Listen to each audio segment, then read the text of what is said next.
So follow me on this paper trail. Bill Clinton, then President of the United States, had inappropriate physical contact with an intern who can swallow, so stain her dress. That led to a scandal. And in the middle of that scandal, to prove to Christians in America that he was not a bad person, Bill Clinton attacked Sudan. It didn't work. So he implemented a legislation that set up a commission. That commission started issuing reports. That report is the reason President Trump is threatening military action against Nigeria. I used to have a saying that everything that is wrong with America can be traced back to the Kardashians. I'm updating that saying to say everything that is wrong with America can be traced back to Bill Clinton and the Kardashians. Today, we will forget about the Kardashians and follow on Bill Clinton. My name is Adebi Tony. I'm a Ghanaian writer who lives in the US. On this channel, I talk about foreign policy and trade-related issues. If that's something you are into, subscribe to this channel. Now, let's get into the details. So, we will start from 1983, before Bill Clinton was president, and then walk to the Monica Lewinsky scandal. I want to follow chronologically year by year, So, in 1983, exactly 10 years after the peace agreement that was signed in Addis Ababa to end the first civil war in Sudan, the president of Sudan imposed Sharia law on the entire Sudan. That was the first time Sharia law was imposed on the entire Sudan. Here's why. Sudan is a country, at this point, we will update as we move forward. At this point, Sudan was a country that was 70% Muslim, 25% Christian, and 5% other stuff, right?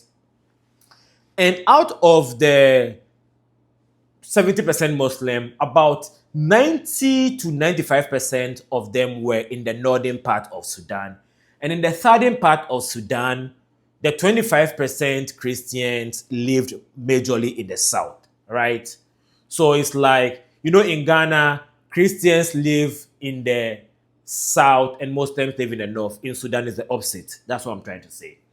So when they imposed Sharia law in the entire Sudan, it didn't go down well with the Christians in the south because they don't believe in Islam, right? And so that led to the second civil war in Sudan. And during the ongoing civil war, militias who were believed to be connected to the government went into the villages in the south, started abducting women and children. Yeah, this really happened. And were forcing these women and children into servitude, aka slavery. And so this caught the attention of a woman called Nina Shea. Nina Shea is a human rights lawyer. Her whole thing has been fighting against Christian persecutions around the world. So from 1983, Nina Shea was, advocating for the right of Christians in Sudan, trying to bring some attention to it. Nobody cared. And then in 1993, Osama bin Laden, yes, the famous Osama bin Laden from 2001, was already notorious around the world for being a terrorist. And Al-Qaeda was already formed. But Al-Qaeda was hiding in Sudan. In 1993, intelligence revealed to the US government that Osama bin Laden was in Sudan. And so Bill Clinton declared Sudan a state sponsor of terrorism. This is 1993. So the Christians, not Nina Shea, Christians who were against Bill Clinton saw an opportunity here. So they started criticizing Bill Clinton for being the cause of this. Remember, Bill Clinton became president in 1993. And so around 93, 94, Nina Shea, who I genuinely believe is a advocate, went to Sudan with some friends of hers. And they took pictures and videos of the persecution that was happening to Christians in Sudan. So, the images we see around the world of starving kids in Africa, a lot of it comes from 93 and 94 in Sudan. So they literally risked their life to take pictures and videos because they realized something, that people don't care unless there is video evidence. Unfortunately, that is the state of the world.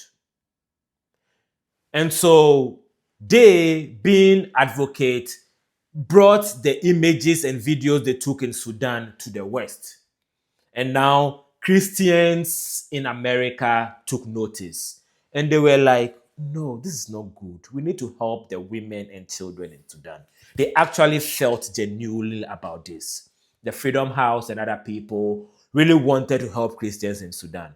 But anytime you are fighting the good fight, there are going to be some charlatans and grifters who are going to take advantage of your fight to pursue their own agenda.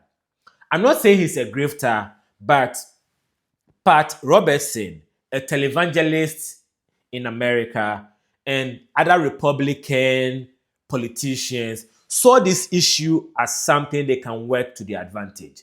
So now they started blaming Bill Clinton for the persecution of Christians that was happening in Sudan. So from 94 onwards, Republicans were saying that Democrats are the reason why Christians don't feel safe around the world. And so this was lead up to the 1996 elections. The 1996 elections happened.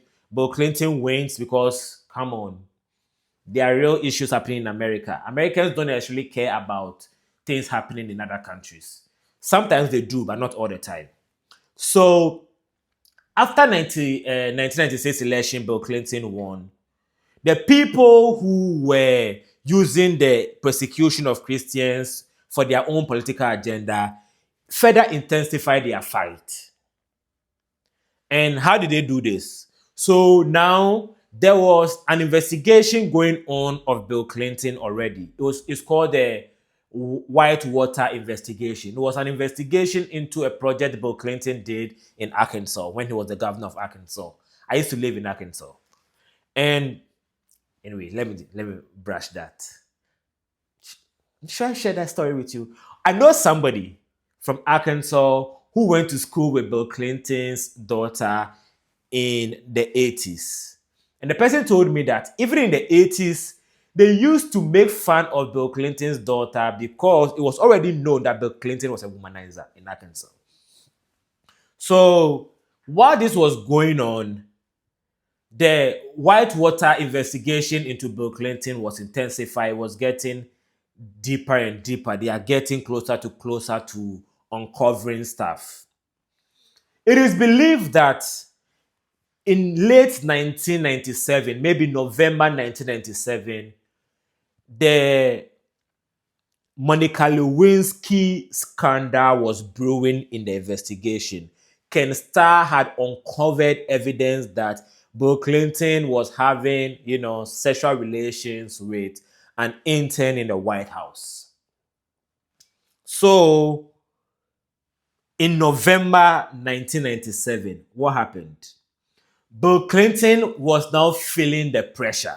So what does he do? He puts sanction on Sudan. Why does he do this? So that he would portray to Christians in America that he is at least their ally. There is something Christians like to call Cyrus. Cyrus is a person who is not a Christian, but is used by God to protect Christians. That is a philosophy Christians or a theology some Christians believe in. That is why Christians in America, even though no Donald Trump is not necessarily a Christian, they support Trump because they believe that Trump is their Cyrus. It comes from a story in the Old Testament of the Bible. So Bill Clinton was trying to be a Cyrus by putting sanctions on Sudan so that Christians would defend him. And then in January 1998, on January 17th, 1998, Bill Clinton sat for a deposition with Ken Starr. And in that deposition, Bill Clinton was asked whether he had any contact physically with Monica Lewinsky. And he gave the most famous defense that we all know: I did not have sexual relations with that woman. 3 days later, on January 20th, 1998, Bill Clinton fell the wrath of his lie. Evidence was put out, including the dress, that Bill Clinton indeed had sexual relations with Monica Lewinsky. It's funny that that happened on that day. The day the scandal broke, Hillary Clinton was on TV defending Bill Clinton, saying that he is a great guy, he is not a womanizer. Apparently, Bill Clinton has cheated on Hillary Clinton in the past, but he said he has changed, so she forgave him. So she was on TV defending him, and in the middle of the defense, the scandal broke to the whole world that Bill Clinton indeed had sexual relations with Monica Lewinsky. How did we get here? We know how we got here. Apparently, it was something he's been doing his entire life. And so, after the Monica Lewinsky scandal broke, Bill Clinton was told that Democrats were going to be crushed in the election, in the 1998 midterm election. You know, in the US, they have elections, major elections every 4 years, and they have midterm elections every 2 years. So Republicans were going to win drastically in the 1998 midterm election if he didn't do something. So, fortunately, I say fortunately, although it's an unfortunate situation, fortunately for Bill Clinton, Al-Qaeda made some attacks in Kenya and Tanzania. I think they attacked the US embassy in those places. And that was the saving grace for Bill Clinton. He used that attack as a rationale to go into Sudan. So, in 1998, in August 1998, let me see if I can find a specific day. Yeah, in August 1998, Bill Clinton attacked Sudan in a quest, according to him, to destroy Al-Qaeda and also fight for Christians being persecuted in Sudan. So, Christians were being persecuted in Sudan from 1993. The attacks on Bill Clinton to do something about it was happening from 1993. 5 years later, in the middle of the Monica Lewinsky scandal, Bill Clinton finally takes action. What prompted him? Self-preservation. That happened. Maybe it worked for him because after the attack on Sudan, Bill Clinton backed a bill that was in Congress for a very long time. So from 1993, there were some Republicans who were trying to pass a law called International Religious Freedom Act. But they didn't have enough support from Democrats. But after the Monica Lewinsky scandal broke, Bill Clinton was able to get some Democrats to back the bill. So the International Religious Freedom Act was passed with bipartisan support. And Sudan was named several times in the debate as the reason for the law. So yeah, the Sudan attack was popular among Christians in America. So Bill Clinton used what's the name? The popularity of the attack on Sudan to back the International Religious Freedom Act. And then that act was signed into law just a few days before the November 4th, 1998 midterm elections. And when that election happened, the Democrats lost, Republicans won, but it wasn't as bad as people predicted that they were going to be. They actually gained some seats in the House. So the attack on Sudan worked for Bill Clinton, but it didn't stop him from being impeached. He was impeached in December 1998, right? And so, under the International Religious Freedom Act, the Commission on International Religious Freedom was set up. And guess who headed the commission? Nina Shea. Nina Shea was the first commissioner of the International Religious Freedom, and she stayed in post from 1999 to 2012, I believe. Nina Shea is a true believer in the cause that she was fighting for. And so, when she had the opportunity to work with the US government to, do what she does, she took the opportunity and did it. But Bill Clinton used that to his advantage. And then the Commission on International Religious Freedom, I said in 2 previous videos I've posted. I think I'll share one of the videos, the one on the report on Nigeria from 2025. I'll share it at the end of this video. But that commission's report is the reason President Trump attacks Nigeria or has been raining insults on Nigeria in 2025. So we probably won't have that commission if Bill Clinton hadn't have a wandering eye and a wandering down there. I don't know how you feel about that. I don't know how you should feel about that. I just wanted to share the story of how we got where we are. Sometimes things don't always come from the best places. We always like to think about the world through the lens of black and white, but life is not always like that.